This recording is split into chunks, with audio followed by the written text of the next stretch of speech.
¿Qué sucede cuando se ignora la ley de Dios? Bienvenido a Renovando tu Mente con el Dr. R.C. Sproul. Hoy comenzamos una desafiante serie de enseñanza de 15 lecciones que hemos titulado La Ley de Dios y el Cristiano. En esta serie, R.C. Sproul ofrece una visión equilibrada del lugar que ocupa la ley en el Nuevo Pacto y lo ilustra mediante un análisis de cada uno de los 10 mandamientos.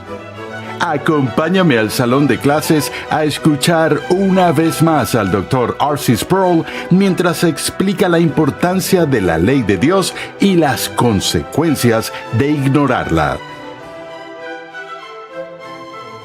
Al empezar nuestro estudio sobre los 10 mandamientos y el papel de la ley en la vida del cristiano, quiero empezar examinando brevemente una porción del Salmo 119. Puede que este salmo te resulte familiar, es uno de los salmos más largos del Salterio y es aquel en el que cada sección empieza con una letra diferente del alfabeto hebreo. Y todo el salmo es una celebración de la ley de Dios.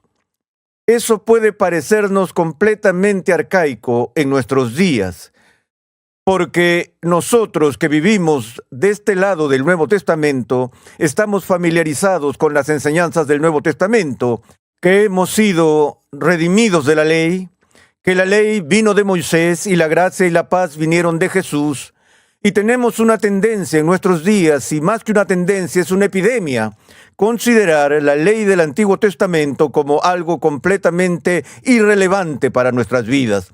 Pero me gustaría leer una porción del Salmo para empezar este estudio.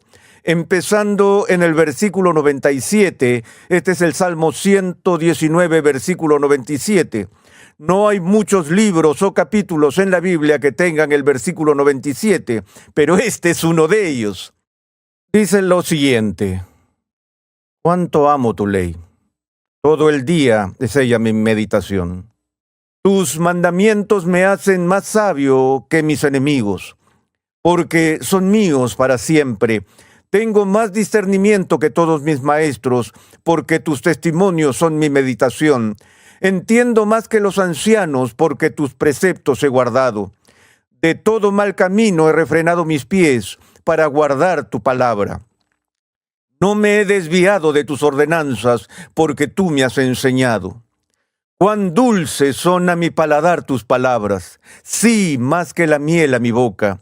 De tus preceptos recibo entendimiento, por tanto aborrezco todo camino de mentira. Cuando leí esta breve sección de los Salmos, lo hice con un cierto estilo a propósito. Lo que hice fue restarle un poco y minimizar la pasión real que se comunica en una porción de este salmo, particularmente en el primer versículo que leí de una manera un poco insípida cuando dije, cuánto amo tu ley. Esa no es una expresión que es adecuada para estas palabras y la forma en que están siendo comunicadas. Sus palabras iniciales expresan un contenido particular de información.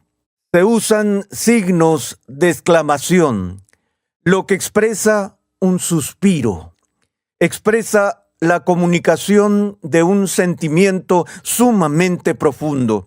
Y en este caso no es un sentimiento de dolor, sino que es un sentimiento de afecto, en el que el salmista está diciendo, ¡cuánto amo tu ley! Le he preguntado a mis estudiantes de seminario, ¿alguna vez han tenido a alguien en su congregación que se les acerque y les diga, pastor, lo que más amo en mi vida cristiana es la ley de Dios? Escuchamos a la gente hoy en la iglesia celebrar lo profundo de su afecto por la ley de Dios. Obviamente que no.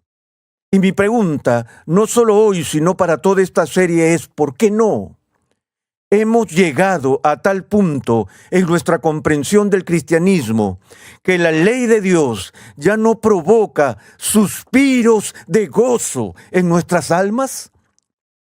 ¿Qué tienen Cristo y su obra para que ahora despreciemos o ignoremos algo que era el centro de deleite de la vida de los santos del Antiguo Testamento? Tal vez sea la suposición de que la ley del Antiguo Testamento ya no es relevante para el cristiano del Nuevo Testamento y no tiene ninguna relación con nuestro crecimiento cristiano. Los mandamientos eran algo para entonces, no para ahora, porque ahora la vida cristiana es Cristo, no Moisés, es evangelio, no ley. Podríamos encontrar cristianos que irradian una profunda pasión en sus propias expresiones. Podríamos oírlos decir, «Oh, cómo te amo, Jesús». O también, «Oh, cómo te amo, Señor». Y si decimos eso, ¿podemos oír la respuesta de Jesús? La respuesta que le dio a su iglesia naciente. Estoy convencido de que sería la misma respuesta que daría a la iglesia de hoy. Si ustedes me aman, guardarán mis mandamientos. Así que decir, antes amaba la ley, pero ahora amo a Cristo y menosprecio la ley, eso simplemente no es amar a Cristo, porque Cristo amó la ley y Cristo dijo, si me amas, guarda mi ley, guarda mis mandamientos. Su comida y su bebida, nos dicen las Escrituras, era hacer la voluntad del Padre. Vio toda su vida como una misión para cumplir cada punto de la ley, para ser perfectamente obediente a los mandamientos de Dios, no simplemente para poder guardar una lista de reglas, sino porque Él quería hacer la voluntad del Padre. Y la expresión más clara de la voluntad del Padre era la expresión revelada a su pueblo a través de la ley. Veamos ahora un poco más este pasaje. ¡Cuánto amo tu ley! Todo el día es ella mi meditación. Y luego continúa diciendo más adelante, versículo 101, de todo mal camino he refrenado mis pies para guardar tu palabra. Nota el cambio en el lenguaje aquí. Y si vamos a través de todo el Salmo, veremos esta constante interacción, este constante intercambio de dos palabras, y las dos palabras son ley y palabra. Escucho a los cristianos de hoy hablar en términos elogiosos de su afecto por las Escrituras, de su afecto por la palabra de Dios. Pero en nuestros tiempos tendemos a divorciar la palabra de Dios de la ley de Dios. Pero ese divorcio no es evidente en este texto de los Salmos, ¿cierto? A lo largo de este Salmo vemos al salmista recitando su afecto tanto por la ley como por la palabra de Dios. ¿Por qué? En primer lugar, la ley fue entregada al pueblo por la palabra de Dios. Y la ley que vino por la palabra de Dios expresaba su mandamiento. Ahora, a veces hemos hablado de reyes o de líderes o de jefes o de personas que tienen posiciones de alta autoridad, que cuando ellos pronuncian alguna directriz, su autoridad no debe ser desafiada. Ellos son la última instancia de apelaciones y por lo tanto no hay lugar para discusión. Y usamos esta expresión. Su palabra es ¿qué? Ley. Bueno, ¿qué ha cambiado sobre Dios? ¿Su palabra sigue siendo ley? ¿Sigue siendo tan soberano como en el Antiguo Testamento? ¿Es el Dios de Israel y el Dios de la Iglesia del Nuevo Testamento un Dios que da mandamientos? Su palabra es ley y su ley es su palabra, porque su ley expresa su voluntad. Si nos fijamos, hay otros aspectos sorprendentes en este pasaje que leí, uno de los cuales nos recuerda bastante a los últimos profetas. Versículo 103. Cuán dulces son a mi paladar tus palabras. Sí, más que la miel a mi boca. De tus preceptos recibo entendimiento. La metáfora que se usa aquí procede de una sociedad agraria cuyas delicias culinarias eran mucho más limitadas que las nuestras hoy en día. Si un judío 1000 años antes de Cristo quería comer postre, no podía ir a Baskin Robbins y elegir entre 33 sabores de helado para satisfacer su antojo por algo dulce. Probablemente lo más dulce en su entorno, en términos de dulzura para el paladar, era la miel. Cada vez que el judío quería expresar algo que era delicioso, que era absolutamente delicioso, hablaba en términos de miel. Recordemos, por ejemplo, a Ezequiel, cuando Dios vino a él y le dijo que debía comer el rollo en el que estaban escritas las palabras del juicio de Dios y la ira inminente sobre la nación. Cuando puso el pergamino en su boca y empezó a masticar y comer este desagradable mensaje, que de repente se convirtió como miel en su boca y dulzura a su gusto. No escuchamos a la gente decir hoy, cuánto amo tu ley, y tampoco tenemos gente haciendo fila para decirle a Dios, oh Dios, tu ley es tan dulce para mí como la miel. De hecho, vemos la ley como algo amargo, algo que es totalmente desagradable. Hay algo malo con esta imagen, porque recuerda, la ley de Dios, lo primero que hace es que revela el carácter de Dios. Y si hay algo que debería ser dulce a nuestro paladar, es el carácter de Dios mismo. Recordamos cómo empiezan los salmos, con una bendición de lo alto, que dice, cuán bienaventurado es el hombre que no anda en el consejo de los impíos, ni se detiene en el camino de los pecadores, ni se sienta en la silla de los escarnecedores. Paremos aquí. La bendición de Dios se pronuncia sobre una persona. Cuán bienaventurado es el hombre que no anda en el consejo de los impíos. ¿Qué significa eso? Eso significa que no vive según los patrones, las costumbres y la sabiduría general de la gente impía. Si tradujéramos eso a nuestros días, oiríamos a Dios decir esto: cuán bienaventurado es el hombre que no anda según el curso de este mundo, que no sigue la sabiduría popular de nuestros días. Incluso podría llegar a decir, cuán bienaventurado es el hombre que está fuera de este mundo. Bienaventurado el hombre que no se conforma a las costumbres y pautas culturales de nuestra propia sociedad. No sigue el consejo de los impíos. No está en el camino o en la senda del pecador. No se sienta en la silla de los escarnecedores, es decir, no practica el cinismo ni ridiculiza las cosas sagradas. Bienaventurada la persona que no es cínica. Pero ves, al inicio del Salmo 1, lo que tenemos aquí es una bendición dada a la gente que evita ciertos comportamientos. Ese es el lado negativo. Pero ¿cuál es el lado positivo? Sino que su deleite, no solo su disciplina, en la ley del Señor está su deleite. Y en su ley medita de día y de noche.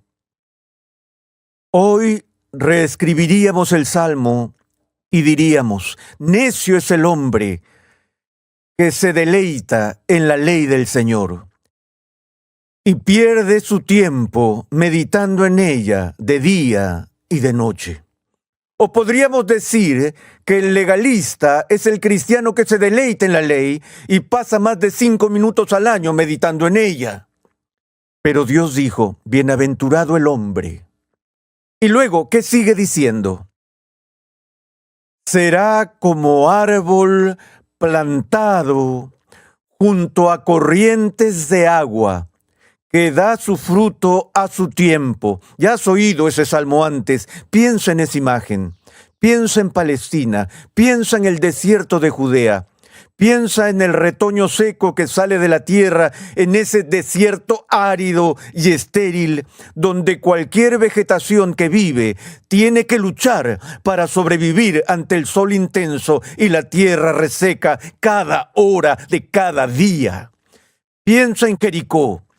Cuando atraviesas el desierto de Judea y te acercas a la ciudad de Jericó, ves a lo lejos que te acercas a algo diferente en el paisaje, que te acercas a lo que a todo árabe le gusta acercarse, a un oasis, y temes que sea un espejismo, porque de repente ves árboles frondosos y llenos de frutos, y ves dónde es que están plantados. Están plantados junto al arroyo. O anda a la desembocadura del río Jordán y observa los árboles que crecen justo al lado del Jordán, cuyas raíces se hunden profundamente en la tierra y cuyas raíces absorben la humedad y los nutrientes que hay allí. Así que estos árboles son robustos y abundantes en los frutos que producen. Y Dios dice: cuán bienaventurado es el hombre que medita en mi ley de día y de noche. Será como un árbol que no está plantado en medio del desierto y que tiene una pequeña raíz que lucha por sobrevivir, sino como un árbol plantado junto a ríos de agua viva que da su fruto a su tiempo. Pero, dice el salmista, no así los impíos, que son como paja que se lleva el viento. Si hay un secreto que está oculto de la vista del cristiano moderno, el secreto se encuentra en el libro del Antiguo Testamento, no solo en la ley, sino en los profetas, en la sabiduría hebrea, todo lo cual en su conjunto revela el carácter de Dios. Si nos preguntamos por qué Dios nos parece extraño, un desconocido, un intruso en nuestras vidas, y si vamos dando tumbos y a tientas en la oscuridad, tratando de saber cómo debemos vivir en un tiempo relativista, y si nos sentimos como trozos de paja que el viento se lleva con el menor soplo o brisa, entonces tenemos que volver atrás y considerar la ley de Dios. Lo que voy a hacer en los próximos días es examinar la naturaleza de la ley en la Biblia. Voy a examinar la naturaleza de la ley y en particular el Decálogo, los 10 mandamientos, cómo funciona en la vida de Israel en el Antiguo Testamento. Pero también voy a abordar esta pregunta: ¿cuál es la relevancia de toda esa ley que tuvo lugar bajo el Antiguo Pacto ahora que estamos en el Nuevo Pacto? ¿Hay alguna aplicación de la ley del Antiguo Testamento para nuestros días? He contado la historia de cuando me invitaron a hablar en Nueva York hace varios años, hace más de 2 décadas. Yo estaba hablando en una iglesia muy grande y estaba haciendo una serie sobre la santidad de Dios. Y el grupo patrocinador de la iglesia me pidió que fuera a una reunión privada de oración para unos 20 de los miembros de esta iglesia que se celebraría después del primer servicio de esta serie en la que yo estaba hablando. Después de este servicio vespertino fuimos a la casa de esta persona y era una mansión. Obras de arte de valor incalculable adornaban las paredes e incluso el patio delantero tenía una escultura de Henry Moore. Entramos y nos dijeron que íbamos a orar y apagaron todas las luces y eso estuvo bien. Esta gente empezó a orar y empezaron a orarle a sus parientes muertos. Y yo dije: esperen, un momento, alto, ¿qué está pasando aquí? Ellos dijeron: estamos siendo guiados por el Espíritu Santo para contactar a nuestros parientes difuntos que están en el cielo. Yo dije: no se permite hacer eso. Dijeron: ¿por qué no? Les expliqué cuál era la ley del Antiguo Testamento, que en Israel esto era una ofensa capital, que era una abominación a Dios. Su respuesta fue simplemente la siguiente: pero eso es el Antiguo Testamento, no tiene implicancia en nosotros. Entonces les pregunté: ¿qué ha cambiado en la historia redentora? ¿Qué ha cambiado en el carácter de Dios y en su relación con su pueblo para que una práctica que antes le resultaba totalmente odiosa ahora sea algo en lo que se deleite? Estas personas habían caído en esta práctica espantosa porque no tenían ningún concepto de la relación de la ley y el Evangelio, del Antiguo Testamento con el Nuevo Testamento. Y eso es lo que veremos en los próximos días.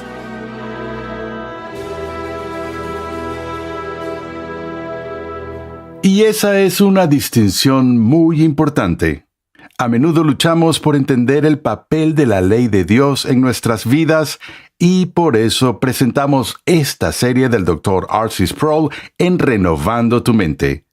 En 15 mensajes, el Dr. Sproul ofrece una visión equilibrada del lugar de la ley del Antiguo Testamento en el Nuevo Pacto.